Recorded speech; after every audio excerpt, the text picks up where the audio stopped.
ধর্মভিত্তিক একটি রাজনৈতিক দল নিজেদের অপকর্ম আড়াল করতে বিএনপির বিরুদ্ধে অপপ্রচার চালাচ্ছে। সকালে গুলশানের চেয়ারপারসনের কার্যালয়ে সংবাদ সম্মেলনে এমন অভিযোগ করেন বিএনপির সিনিয়র যুগ্ম মহাসচিব রুহুল কবির রিজভী। এ সময় বিএনপি চেয়ারপারসন খালেদা জিয়ার ৮১তম জন্মদিন উপলক্ষে শুক্রবার দেশব্যাপী দলীয় কার্যালয় ও মসজিদে দোয়া মাহফিল কর্মসূচি ঘোষণা করেন তিনি।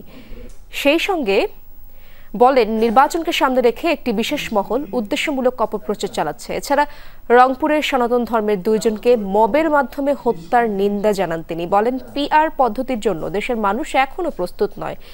এই দাবি যারা করছেন তারা জটিলতা সৃষ্টির চেষ্টা করছেন।